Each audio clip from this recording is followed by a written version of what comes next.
History in the making. Women concurrently running the city of Asheville and Buncombe County for the first time ever. I'm Justin Hinton. Take a look at this photo. The two on the right, Asheville City Manager Deborah Campbell and the Buncombe County Manager Avril Pinder, both women making history in their own right, the first black women to hold their positions. They joined the two on the left, Superintendent of Asheville City Schools Dr. Denise Patterson and Asheville Mayor Esther Manheimer. We gathered them together for 1 hour to talk about women in power. We also wanted to know more about these women, more than what we would normally know than just the job title that they hold. What we found out was quite interesting. We start with what it's like to sit in the room with other powerful women. For me, it's pretty humbling to look at this panel before me today and see how, from the superintendent of schools that is running the public schools, can shape our future, to the mayor that is shaping our community, and the city manager immediately to my right. I'm humbled to be in their presence today. It is meaningful to me personally, since I've been in office now for a number of years, seeing the change in leadership throughout our community, not just in our community, but in other communities. When you first came to City Council in 2009, when we talk about women, it was you and Mayor Bellamy. Now we look at City Council and we see it's predominantly women. Yes, this is the first City Council that is a majority women in the history of Asheville. Just as we grow as a city, as a state, as a country, these are the kinds of changes we're seeing, and I think it's very positive. I think it's pretty apparent it needs to be different than it's been, and people demand it. And they did. The 2018 midterm election saw a record number of women running for office and winning, Republicans and Democrats, creating a new wave of leadership across the country. Can't generalize for all women, but their leadership style tends to be collaborative, and I think that is effective for running a city, running a county, running a state. Everyone is nodding their heads. You agree with that? Yes. Absolutely. And I hate to stereotype possibly, but I think it is also intuitive, it's instinctive, it's our maternal instinct of nurturing and caring, and part of that is we need everyone to gather around and hear their voices, have their voices at the table in order for us to move forward in a positive way and to be impactful. No one is excluded. It might be a woman that's leading the charge today, but we can't exclude anyone, whether it's older, younger, females or males. We need to have everyone at the table. So for me, as a woman, that's what we look to bring to the table all the time, every time. It was January 21st, 2017, when millions around the globe marched for women as part of the first Women's March. They harnessed their diverse talents and political power with the goal of creating social change. Thousands descended upon downtown Asheville, calling for the same. A new era of female empowerment, reflected in the first female chief ranger for the Great Smoky Mountains National Park, NASA's announcement of the first all-female crew for a spacewalk. Why do you think it's taken so long for women to really come to the forefront and to be recognized in this way? If you look at the collective resumes of the women sitting here with me, they are impressive and they are deep. And it takes a long time to build up a job history to be able to be qualified for the kinds of jobs they're holding now today. 60 years ago, women weren't necessarily getting these degrees or the kind of background you need to be able to do these jobs. So I think we're seeing a whole crop of women who have finally arrived and are able to stand on their own merit and be the most eligible candidate for the job. I would also add to the mayor's comments, I think women, we like to make sure that we have all of our credentials, all of our ducks in a row before we aspire to the next level. I think that's very important that we have our knowledge base, we have our training, we've built our community base, we've built great relationships, and I think that's very important when you're in leadership.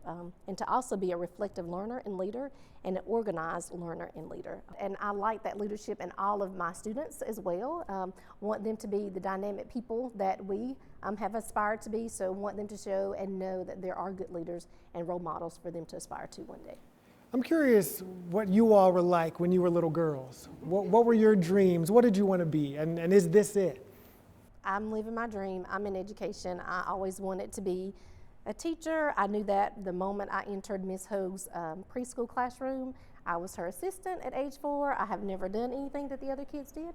I was always the organizer. And so I have lived my dream and I have loved every minute of it. I didn't have it quite that organized as a kid.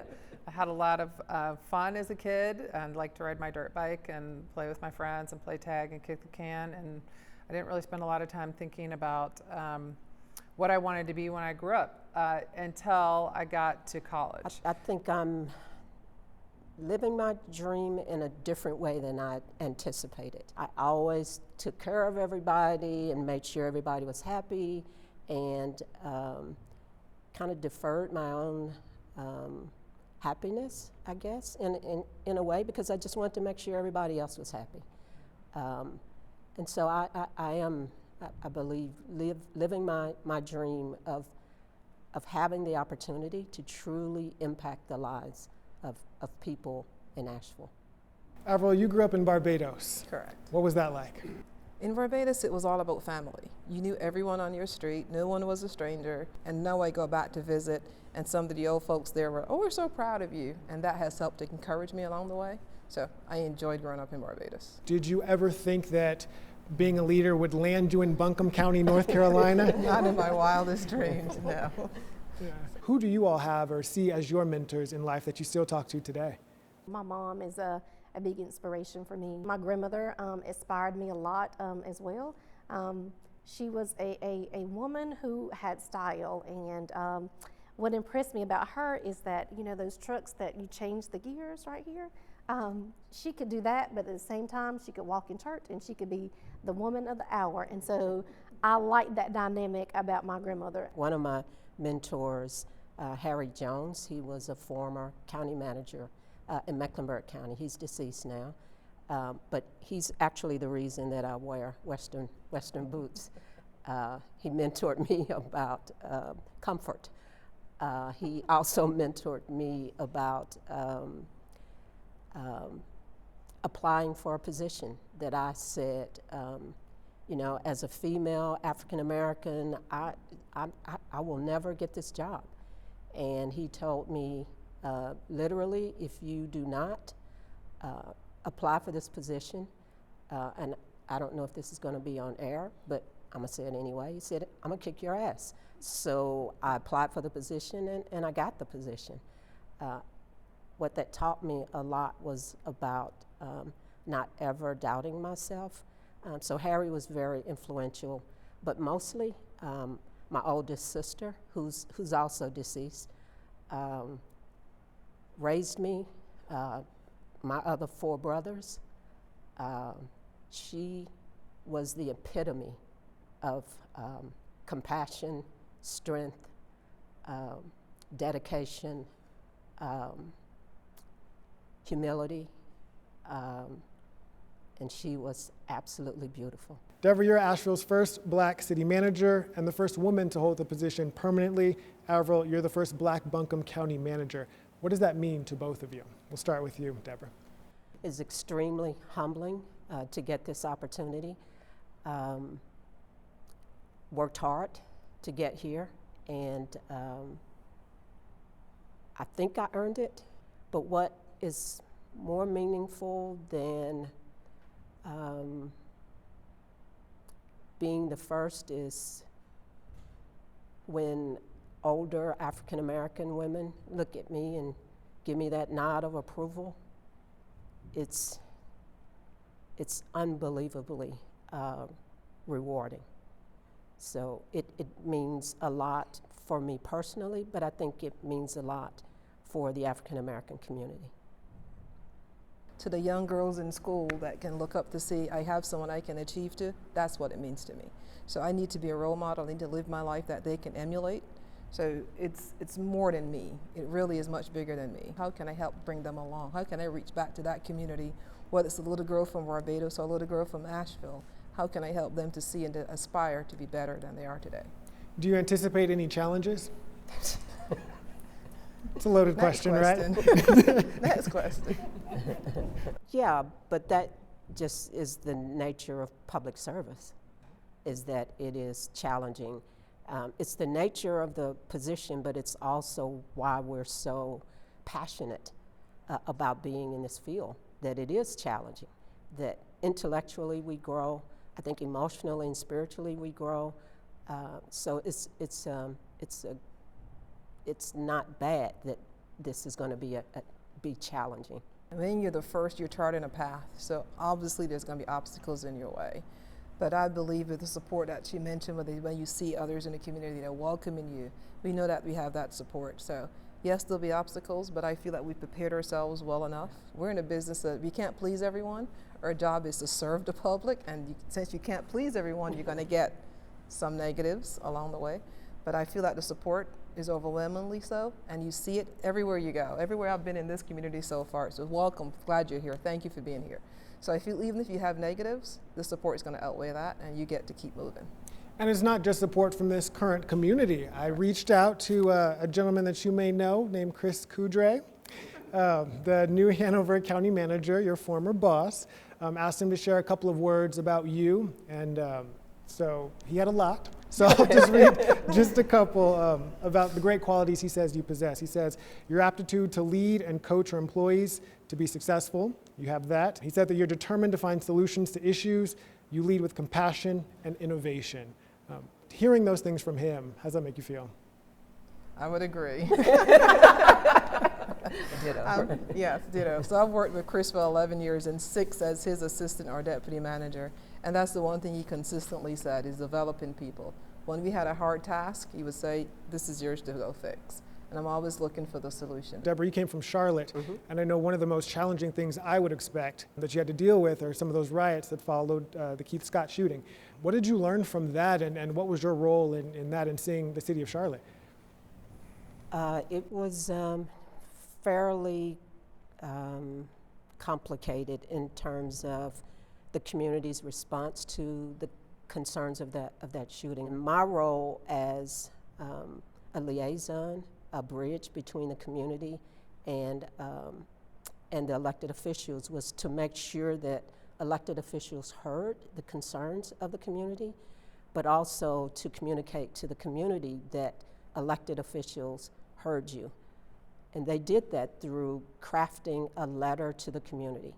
And my role was to ensure that the things that were included in that letter that related to trust and accountability, improving job opportunities, providing affordable housing, and looking at our organization to see where we had implicit bias in the policies that were negatively affecting particularly the African American community, were implemented. It was probably by far the most rewarding experience I had in local government. It grounded me, it kept me connected to the community, and it taught me tremendous listening skills, truly listening, not hearing, but listening. That is, not trying to respond or thinking of a response when I was supposed to be listening, and trying to say, well, the government does this and we did this and we did that. Just listen, right? Because part of, I think, the challenge with the community, and I think it may be the same in Asheville, is that I think people feel like we're not listening, that kind of hear what we say, but listening is also processing and then reacting and ensuring that what you said, I heard it accurately. So it was an extremely rewarding experience, as I said earlier. And now to go from that to now searching for a police chief here in Asheville, I'm curious, what are the conversations that you two have, if you have any, about looking for that next police chief? We've certainly had conversations about it. One thing I appreciate about Deborah is her ability to join this community just so recently, but really get a good feel for it immediately. The kinds of conversations we have indicate to me that she has got it. She has been listening, and she can she can tell what this community wants to see in the next police chief. So hopefully what the community wants and the available candidates out there will somehow find a match. But we'll know around May, I think is the timeline. That person would be the third police chief for the city of Asheville since voters elected Esther Manheimer as their mayor in 2013. Her fourth as a member of council. The latest chief and the city's first female, Tammy Hooper, resigned as the department dealt with the fallout from the Christopher Hickman beating of Johnny Rush. So what do you think is happening with the police department and why have we had several different ones? Really, in America in the last 10 years, what we demand and expect of our police departments in every city has radically changed. And I think for a profession which is steeped in tradition and really depends on people serving for long periods of time, you know, it's really difficult to change a culture of a police department and still ensure the safety of your community. So I don't envy the job of any police chief in any city. It's got to be probably one of the most challenging jobs there is right now, anywhere. It's a heavy challenge. But one that you're willing to work on. Absolutely. Absolutely. I mean, I'll say if there's anything that has gotten clearer for me is what it needs to be, what needs to happen. And what is that? In terms of building this community trust and bringing in leadership that can balance the voice in a community, the needs of a community, the politics of a community, but also the organization and skill that you need to run a department. That's become much clearer for me, what that skill set looks like, what it used to be, and what it is now going forward as we look to the future. And Deborah, in your town halls, are you finding that? Absolutely.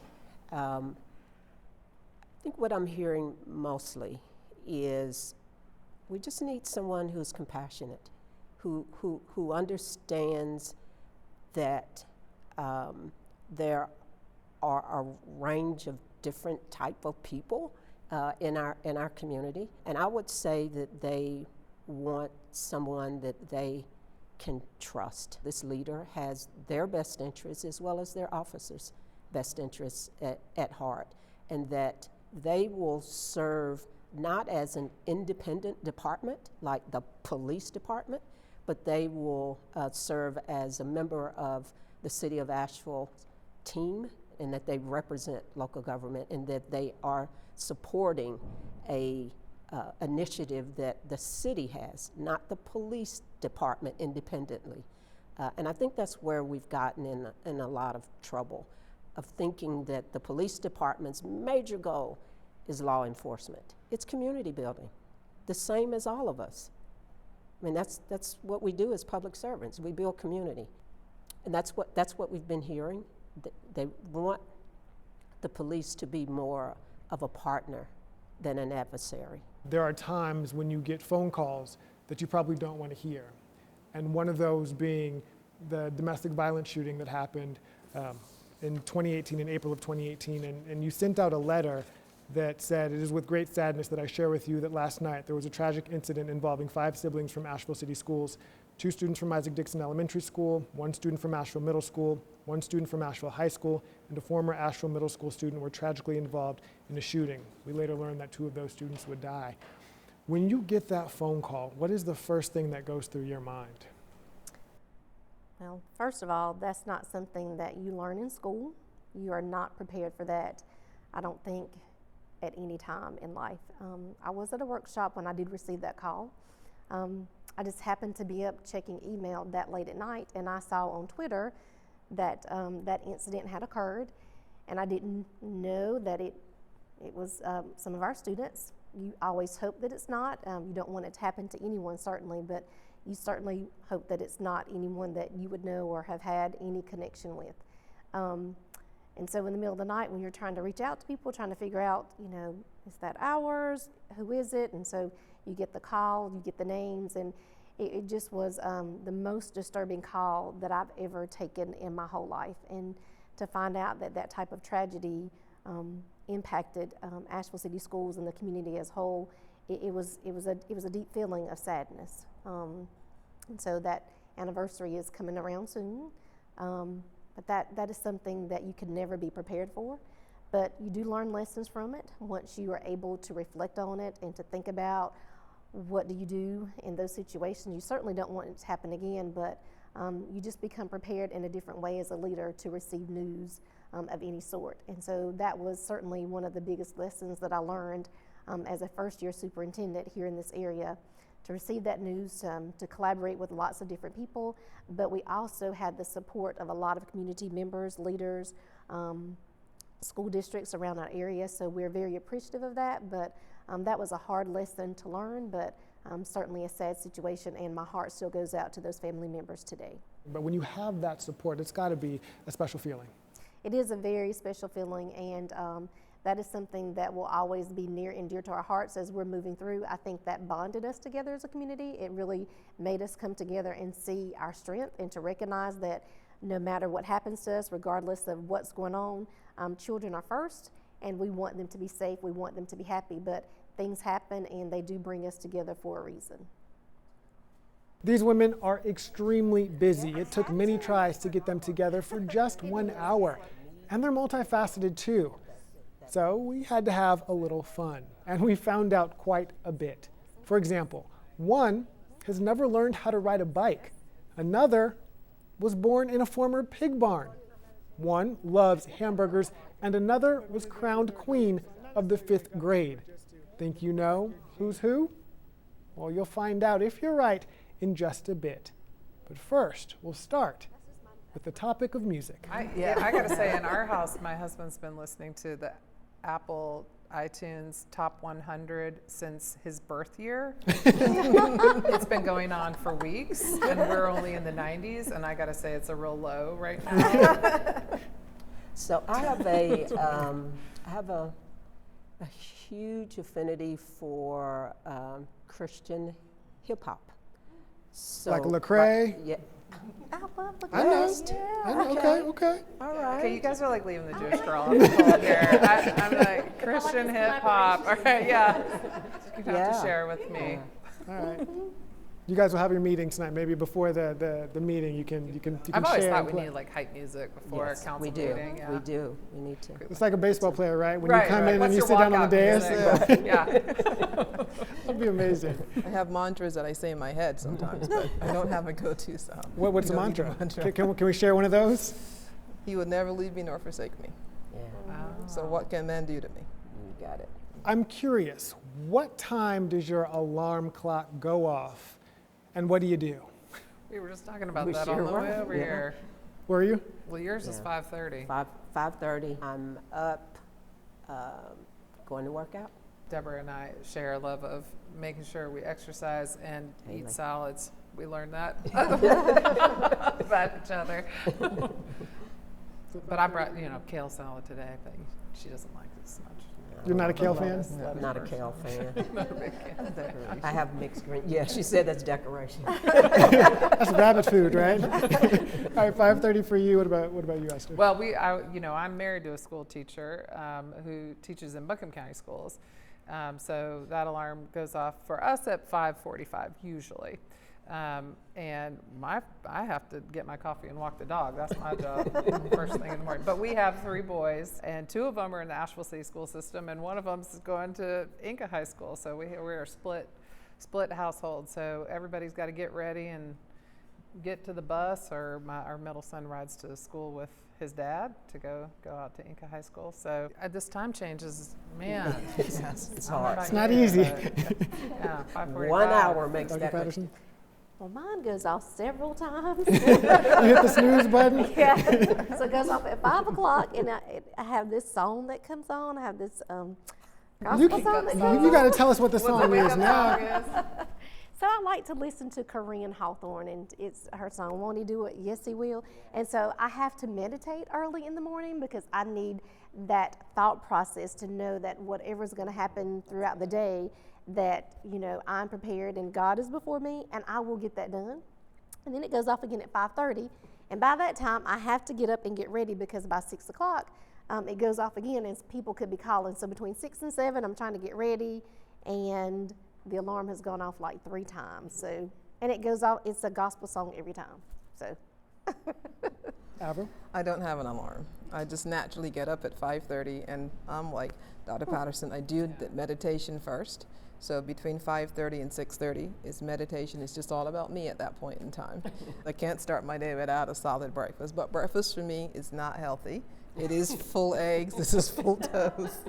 I love breakfast food, so I have to have a full breakfast, and then I'm out the door between 7 and 7:30 in the morning. So what happened with that time change? Did you still get up at 5:30? Yes. Wow. Yes. That's amazing. You can do Yes. like organic time change. Wow, that's incredible. Yes.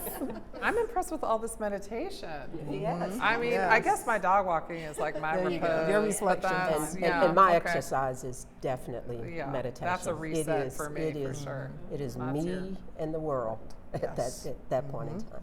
I will say I love the meditation teaching in schools because my oldest son now meditates, and it really helps him. If you could have dinner with one person, dead or alive, who would it be? I would love to meet Michelle Obama Why? because of her grace and her stance. Her famous line is, "When they go high, when they go low, we go high." Yeah. So, and that's what I believe. Never get into the mud and never fight. So I would love to sit down and have dinner with her. My sister. Donald Trump. And why? Well, first of all, I want to see what he eats for dinner because I've always heard all these crazy stories about his diet. But, Fast food. you know, I think breaking bread with someone is a really good way to get to understand where they're coming from. And I have found it valuable over the years to, you know, meet with people in person, look them in the eye, talk to them, to really get a feel for where they're at. In the case of Donald Trump, I don't know that I would hope that something positive would come from it, but in terms of meeting with other leaders who may have different views than me, I have found that more often than not we can find some common ground. I think that answer is going to surprise a lot of people when they hear that. What's the first question you would ask him? He doesn't seem like he does that. He seems like he just talks. I think I would probably just be listening. But when you do get a question in, is there anything particular that you want to hear? You know, one of the things that I really believe is that that people in leadership want good things for their city, for their county, for their state, for their country. That there is this commonality across the political spectrum where people genuinely believe that the things they're doing are because they want to make people's lives better. They believe that. Now, obviously, how they do that varies incredibly. And I don't agree that some of the positions people take will actually better the lives of people in our city or our county or our state or whatever. But that's what I'm looking for. I'm looking for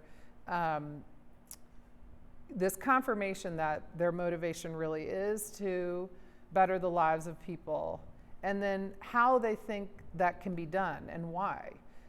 Because to me, that's where the conversation starts. You find that common goal, and then talk about how are we going to get there. So that's what I would be looking for. I would love to have dinner with my grandmother again. I miss her meals. I miss our talks.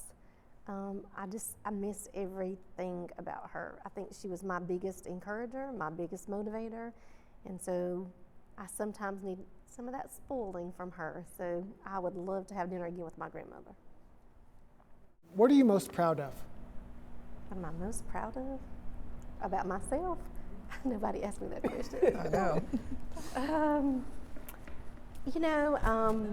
I think I am excited and very proud to be an African American woman.